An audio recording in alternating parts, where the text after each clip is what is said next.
The night my husband laughed at my business was the night everything broke. We were at his parents' house. Big dining table. Too many people. Too much noise. I had just finished explaining my candle orders for the week when Daniel leaned back in his chair and smirked. "Wait," he said, loud enough for everyone to hear. "You're still doing that candle thing?" A few people chuckled. My chest tightened. "It's not a thing. It's my business." His sister let out a soft laugh. "Business? Helen, you sold what 5 candles last week?" 7, I said quietly. That made it worse. His father shook his head. "You should focus on something stable. Daniel can't carry everything forever." Then Daniel slid a printed job application across the table toward me. "I already filled most of it for you," he said. "Reception job. Normal hours. Real income." My fingers went cold. "I don't need this," I said. He leaned closer. "You do, because right now, you're just playing." The table went silent. I stared at the paper, then I nodded. "Okay," I said. And that was the moment he thought he won. He didn't know it yet, but that was the moment he lost everything. That night, I sat on the floor of our apartment surrounded by candles that no one respected. Boxes everywhere. Labels slightly crooked. Wax stains on my fingers. I could still hear their voices. Cute hobby. Waste of time. Embarrassing. I picked up one candle and turned it in my hand. It smelled like vanilla and cedar. Soft. Calm. I used to love making them. Now they felt small. For a moment, I almost believed them. Almost. Then I stood up, grabbed a notebook, and wrote one sentence. I will never ask them for approval again. I stared at it for a long time. Something inside me settled. Not anger. Not sadness. Clarity. I wasn't quitting. I was changing everything. The message came the next morning. Family group chat. Daniel's cousin. "Hey Helen, I was going to support your little business faced with tears of joy, but honestly, these look cheap." Then she sent a screenshot of my website, followed by, "I'll pass. Good luck though." A few laughing reactions followed. No one defended me. Not even Daniel. I didn't reply. I didn't argue. I took a screenshot, saved it, and stared at it for a long time, because something about that moment felt important.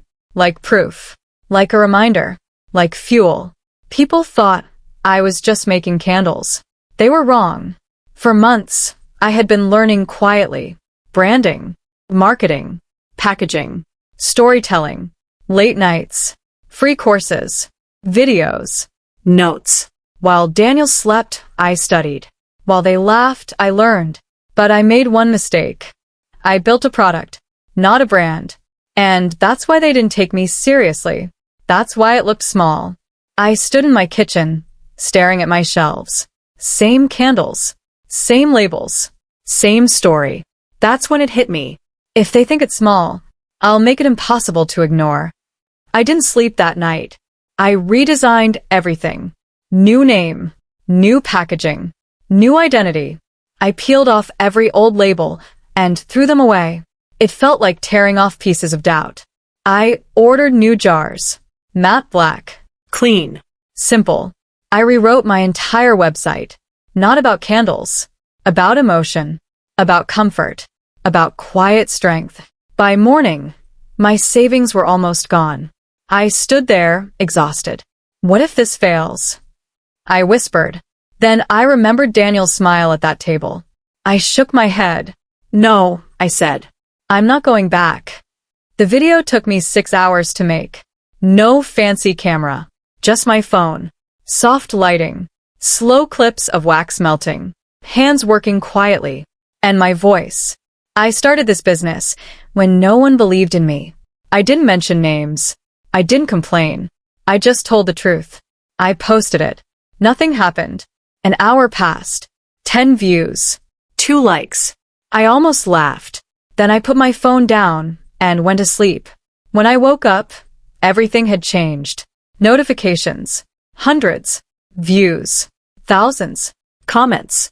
I feel this. Don't stop. This hit me hard. I sat up slowly.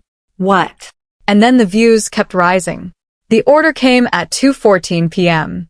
I remember because I stared at the screen for a long time. 50 units. Then another.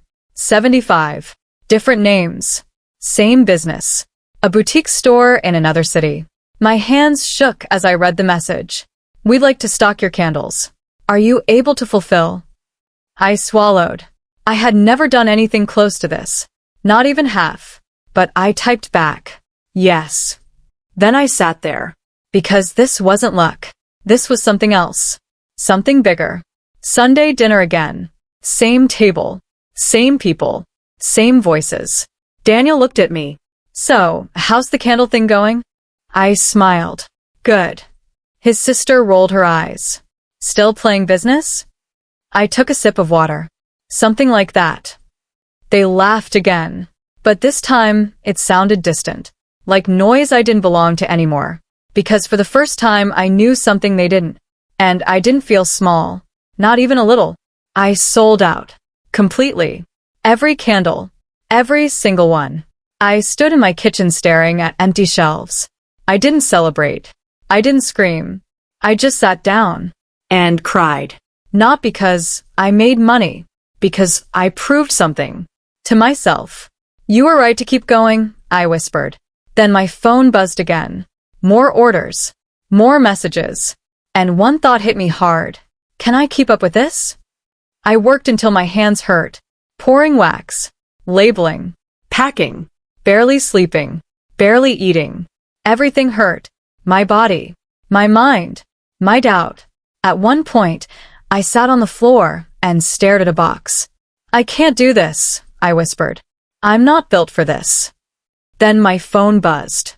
A message from a customer. I bought your candle last week. It helped me through something really hard. Thank you. I read it twice. Then again. Something in my chest shifted. Not pressure. Purpose. I stood up slowly. Okay, I said. I'm not stopping. The video didn't just grow. It exploded. When I checked my phone that morning, the numbers didn't even make sense anymore. Hundreds of thousands of views.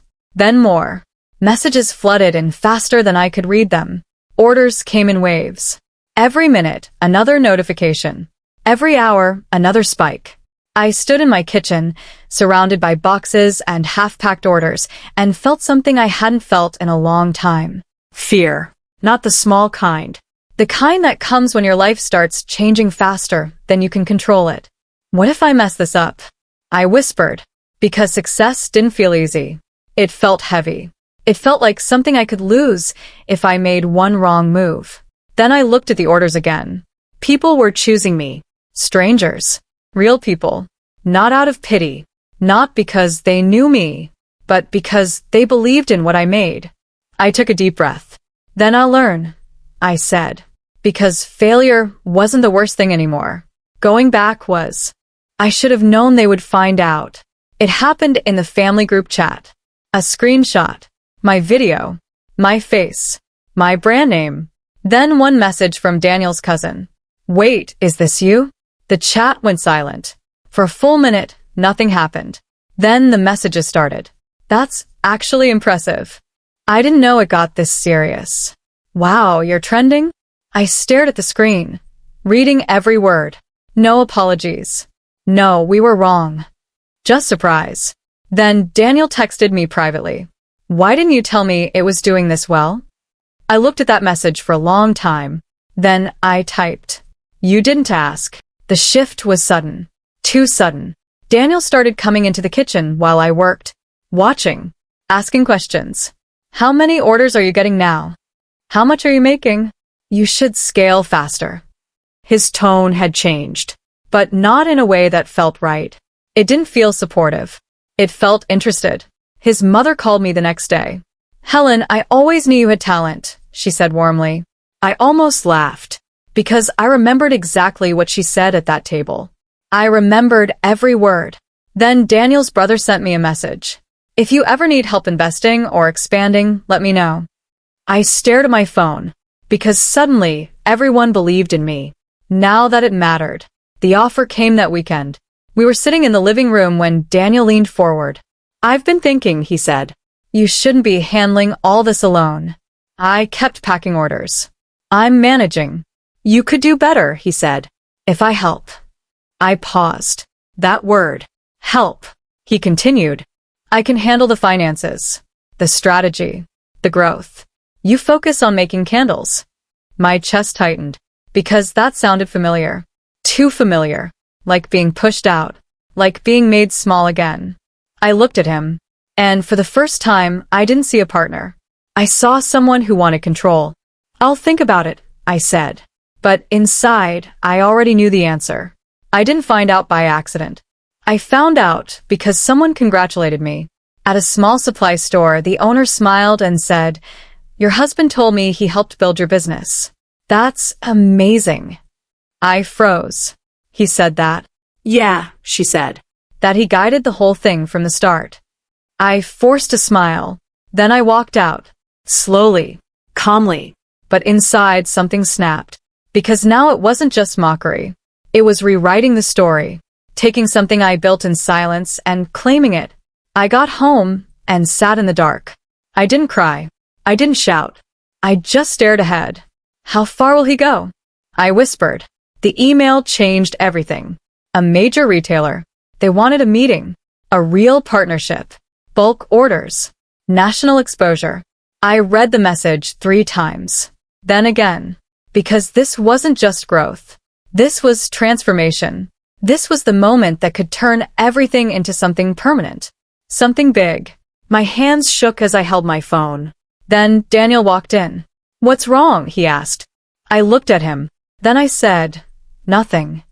Because for the first time, I wasn't sure I could trust him with good news. They found out anyway. I don't even remember how. But suddenly, everyone had an opinion. You're not ready for something that big. You could lose everything. You need guidance. Daniel sat across from me, serious. "Let me handle it," he said. "You don't understand how deals like this work." I stared at him. "I understand enough," I said. He shook his head. "You're emotional right now. This is business." That word again. Emotional. Like it made me weak. Like it made me unfit. I felt something cold settle inside me. This wasn't concern. This was control. That was the moment everything became clear. Not slowly. Not gradually. All at once. They didn't believe in me when I was struggling. They mocked me. They dismissed me. And now that I had something valuable, they wanted in. Not to support. To own. To direct. To benefit. I sat there listening to them talk about my business like it belonged to them. And I understood. They're not trying to help me, I thought. They're trying to take it. So I did something unexpected. I agreed. Not fully. Not honestly. But enough. "That makes sense," I said slowly. "Maybe I do need help." Daniel relaxed immediately. His family nodded. Satisfied. I watched them carefully. Listened more. Spoke less. Because now I wasn't reacting. I was observing. Planning. Waiting. And for the first time, they underestimated me again. The invitation came a week later. A local business event. They wanted me to speak. My story. My brand. My journey. I almost said no. Then I paused. Because something about it felt right. Like timing. Like opportunity. Daniel insisted on coming. So did his family. Of course they did. They wanted to be seen. Associated. Recognized. I smiled. "Sure," I said. Because I already knew what I was going to say. Standing on that stage felt strange. The lights. The silence. The attention. I took a breath. Then I started. "I didn't start this business because I was confident," I said. "I started it because I had nothing else." The room stayed quiet. I built it quietly. Slowly. While people around me laughed. I didn't look at them. Not yet. But sometimes being underestimated is a gift. I could feel them shifting in their seats. Uncomfortable. Uneasy. Because now, the story wasn't private anymore. Then I said it. Softly. Clearly. "The people who laughed at me are here today." The room shifted. Not loud. But enough. I finally looked at them. Just for a second. Then back at the audience. "I don't hate them," I continued. "They taught me something important." I paused. They taught me what it feels like to not be supported. Silence. Real silence. And that's why I built something that supports others. No names. No drama. But everyone understood. Everything changed after that. The event spread. Clips online. More views. More attention. And then, the number I never expected. 7 figures. I stared at my account. 1 million. From something they once laughed at. My phone started ringing again. Family. Messages. Let's talk. We're proud of you. We should reconnect. I didn't answer. Because now I understood something clearly. They didn't miss me. They missed access. I met them one last time. Same table. Same house. But everything felt different. They spoke carefully now. Respectfully. Like I had finally earned something. I listened. Then I said, "Thank you." They looked surprised. "For what?" Daniel asked. "For showing me exactly what I needed to see," I said. I stood up. "But my business stays mine." No anger. No shouting. Just truth. Now I sit in my workspace. It's quiet. Clean. Full. Orders stacked neatly. Soft light across the shelves. I pick up one candle. Light it. Watch the flame settle. For a moment, I think about that dinner table. The laughter. The paper sliding toward me. Get a real job. I smile slightly. They thought it was small, I whisper. Until it wasn't. I set the candle down. And for the first time in a long time, I feel completely at peace. Because the day they laughed at me was the day I stopped needing them.